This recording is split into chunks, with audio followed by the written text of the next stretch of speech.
Hello everyone, you are watching the Rise Youth Ministry podcast. Here we will be talking about a lot of relevant topics, addressing the different struggles that youth face living out the Christian faith. We'll be giving you some tips, tricks, and advice to help you discover the person God called you to be. Hey everyone, so welcome back and thanks for tuning in to the Rise Youth Ministry podcast. My name is Dan Pereira and I'm the Youth Ministry Coordinator here at St. Benedict Parish. And on my right here, for those of you who can see us, it's Miss Emily Rose, and it is my pleasure to welcome you. Thank you for having me. I'm so excited to be here. It's going to be very fun, hopefully educational for us and whoever Educational happens to... purposes. Yeah. Yep. All the good stuff. So Emily, for anyone tuning in who might not know you, maybe you could spend the next couple of minutes just introducing yourself. Tell us who you are. Well, we know you're Emily, but who is Emily? Where are you from? What do you do? Yeah, what brings you here? Okay, well, yeah, as Dan said, my name is Emily Rose. I'm actually from Ontario, so I'm a recent Haligonian, I would say. I don't even know if I can call myself that, but I'm going to pretend. So I've seen the ocean, so I'm going to pretend. I am, really, really excited to just be a part of the parish, of the church, and I'm learning as I go. If you were to kind of, I guess, describe me, you could probably do it in one word, peanut butter. That's about it. Yeah, I have an unhealthy love for peanut butter, and I love dogs, and Nice. I'm super underslept and running on caffeine, so excuse my answers. Yeah. It's better than the little mug of water I have here. So this is so depressing. I know. It's so cold sad. too. It's so sad. I was too lazy to go fill a mug with coffee, so I was like, I'll just pour some water in here and pretend it's coffee, but I guess everyone knows now. The secret's out, Dan. It's too late. Oh, man. Well, Emily, it's lovely having you here, and I'm excited to get into this topic today. I want to get into the topic of fears. Dun, dun, dun. Big, scary, depressing thundercloud. Just picture rain coming down. Here we are. But no, like, honestly, when I think of fears, I think of a lot of things. I think of high school being such a scary time. So relatable. But also, I kind of want to tie in, we'll get into this in discussion here, but I want to talk about some of the fears we have as Christians, especially as Christians out in the world, in high school, at work. High school just by itself is a pretty scary place, but then when you introduce the element of faith and having to or wanting to share that faith, it can be a pretty intimidating place, especially when you're received with judgment or people give you funny looks, or you don't even like.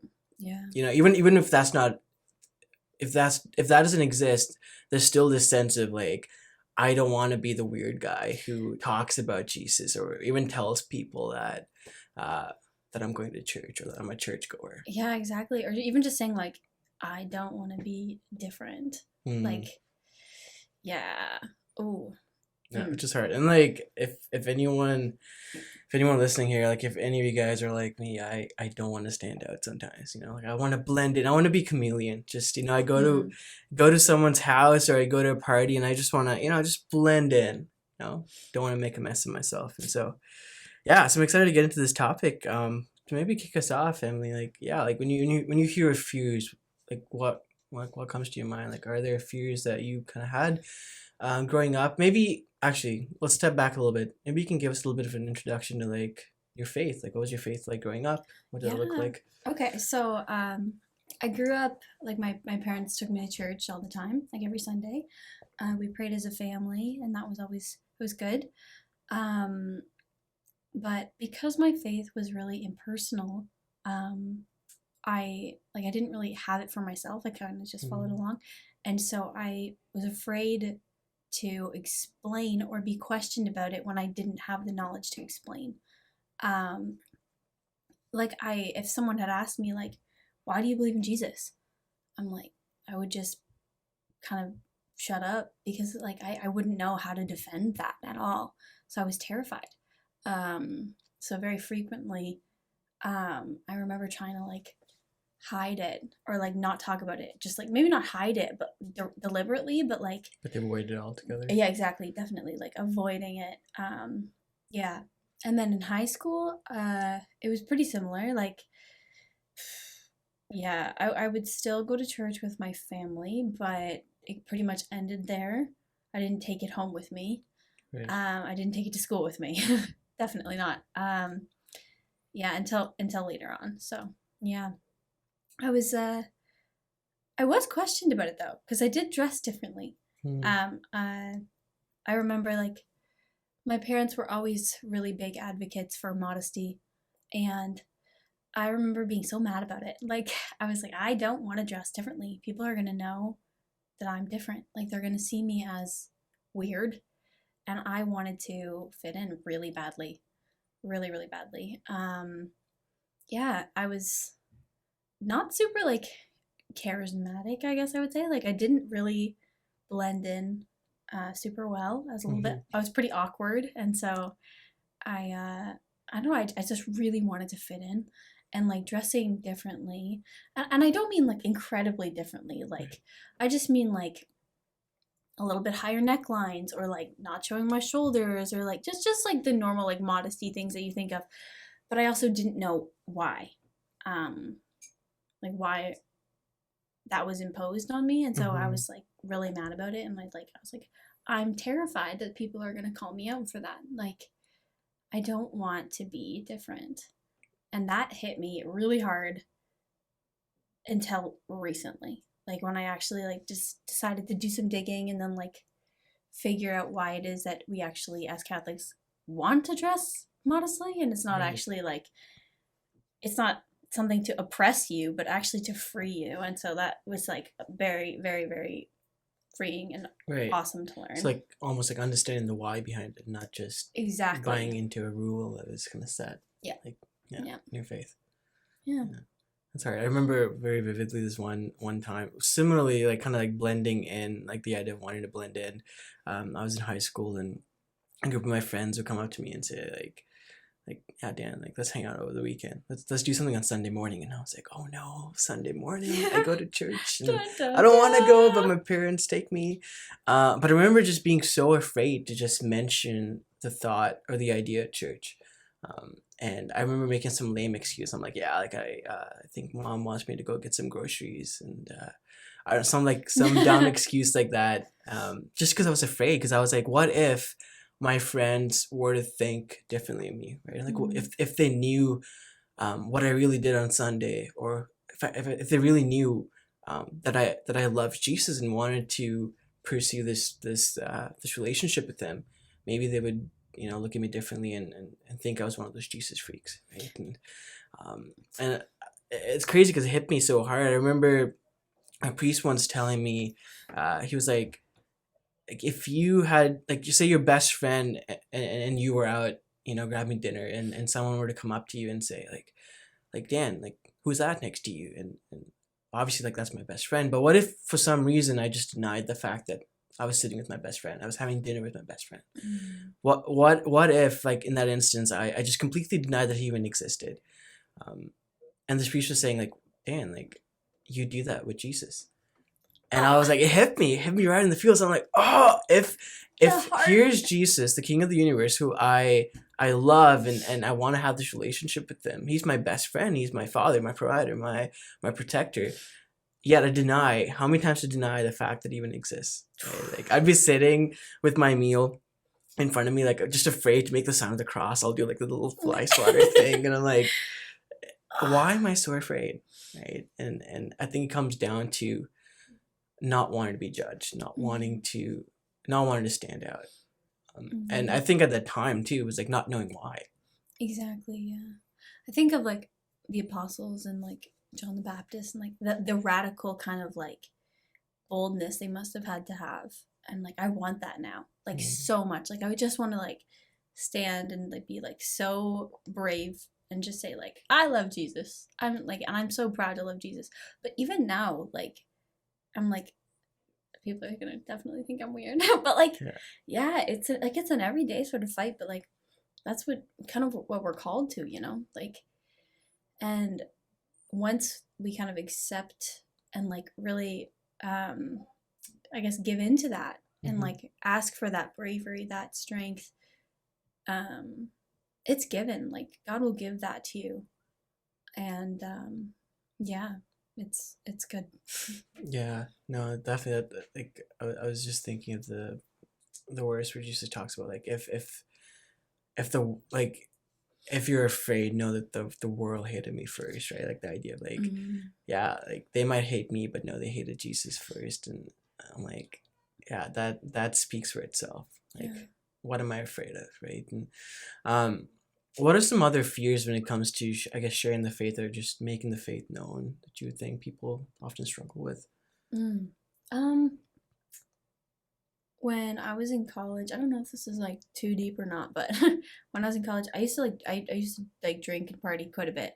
And then when I had pretty like big switch in my life, I like vehemently reeled it in and I just stopped drinking so much, pretty much at all. Like I went from a lot, like a lot, and then not much at all. But maybe it was just the switch that weirded people out, or I don't know. But I just remember like getting really, really teased for it, and I don't know. I feel like at an older age, maybe that's something that could definitely be experienced. Like not giving into like how do I say it? Like worldly pleasures, I guess. Like instant gratification almost. Yeah, exactly.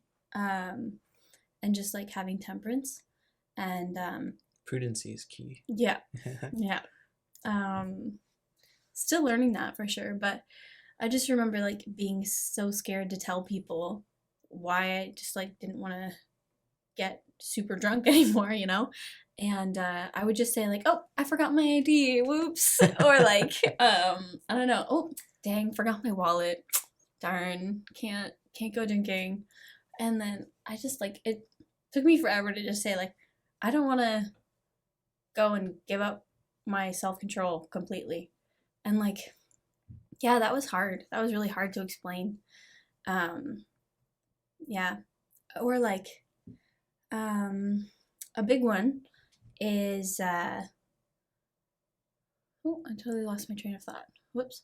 That's good. Yeah. I was just, as you were saying that, I was just thinking of like prudency, right? And I think through prudence we can understand the why, because in the word prudence, or just to be prudent, is to think before you do something, right? It's like this idea of like, just because I can do something doesn't mean I should, right? Yeah. And in all these circumstances, you were just describing like, yeah, like more like high school and beyond, like I was looking back to like my years in university where I didn't make, you know, some of the greatest choices either in terms of like going out to parties or drinking or whatever. And that in itself, because there was a time in my life where that shifted, just like you're mentioning too in yours, Emily, like and that was a hard decision to make, I think, because at that point in time I was choosing to stand apart, to stick out, right? And often that decision's hard to make because you like, yeah, of course we all want to blend in to a certain extent. Even if you're an extrovert, you want to blend in, right? No one wants to do something different. And I think it's becoming easier and easier to blend in today's world because of social media, because of all these different platforms where you can almost like just hide behind, right? And I think COVID has definitely influenced that even more, because it's just easy to see something happening, or if that's something you're involved in, to just take a step back and hide behind something. Yeah, like we are all wearing pixelated masks. Yeah. Especially during COVID. And yeah, but once you do though, like I'm not saying I do it all the time. It's still scary to like be bold in that, but it's so worth it. It's so worth it to like go back, and if like say you do have like a regular sort of prayer life, even if it's like 10 minutes a day, when you go back and you just know like, wow, like I actually stood up for something that I really believe in. Like, it's so worth it. And what would you say that that yes to stand out actually I guess let me rephrase that. Like what impact does that yes to stand out for your faith or for something you believe in, or whether it's just simply for Jesus, like what impact does that make in your life personally? Mm. Like, do you have Um, any personal experience with that? yeah, it helps me gain confidence in what I'm actually like, what I actually believe. Like, if someone challenges me on my belief and I just sort of like throw in the towel and give up on that, um, I won't really believe that for much longer, you know? Which is exactly what happened when I was younger. Like, I just didn't know how to defend it, I didn't do the research on it, and so I just gave up in my belief. And once you actually have to stand up and say, like, yeah, no, this is important to me. Mhm. Um, you're you're almost like purifying that desire for truth. And it's yeah, it's so important because you're like making that priority. You're making Mm, that decision a priority. And so it will have a ripple effect on the rest of your life, you know? Like people will see those choices you're making. And instead of becoming a beacon of, like, for lack of a better word, like bullying or teasing, um, you could be a light in someone's life, and maybe you'll never even see that. Maybe you'll never know. But right. like a simple action you have, like even just like blessing yourself in a cafeteria, that could have a ripple effect on someone who maybe never knew Jesus and then they start questioning. And that is so important. Like to live out a Christian life boldly. And I don't mean be pushy about it. I don't mean like Right. impose your belief and like yeah, I don't mean that at all. I just mean live and hold what is true above what is not, and that will have a ripple effect to the people around you. Absolutely. I love what you said about it purifies your desire for truth, and I love that. It's Mm. like I'm thinking back to like my own faith journey and how much of that has been influenced by people like in my life who got it kind of sent to me at different points in my life. If it weren't for them standing up for their faith, for standing up for what they believed in, taking the risk to actually stand out when everyone else is wanting to blend in, I don't think I'd be here today, right? And I think there's so much power in that. Exactly. It was like so many people in my life that I got to see them lead by example and step out and be different. That's why I am, like, for lack of a better word, which I've said like four times so far, but like saved. I feel like totally new. Like not that I don't mess up anymore. I mess up every single Sure, day. yeah, of course. But at least I feel like Well, sorry, hopeful. of course, as in not that you mess up every day, but I do too, is what I Yeah. meant to say. Yep. Original sin, baby. um but yeah, I because of people who led by example, like my older sister, for example, um I got to see her life radically change Mm, from she was in such a dark place, and then when she started to take her faith seriously, it was like she was a completely different person. And that was such a beautiful example for me as a younger sibling to see, like, whoa, like she is so much more beautiful, so much stronger, so much like I just looked up to her so much for that. right. And I yeah, it was her like bravery and her strength in doing that that like was a big reason I came back to the church. Like Hmm. so Wow, it's so that's beautiful. important. Yeah. Yeah, definitely. Yeah, it all starts with that yes in the Mm. midst of the fear of judgment, the fear of, and you can, fear of blank, you can insert your fear there, right? Yeah. All starts with that I'm willing to do what's right. I'm willing to stand up for what's right. What would you say there's if you were to give any advice to someone listening in that might be at that place where like they're noticing that they are kind of taking a step back, they are wanting to blend in because of said fear. Yeah, do you have any advice for someone who might be wanting to step out of that Mm. and be courageous?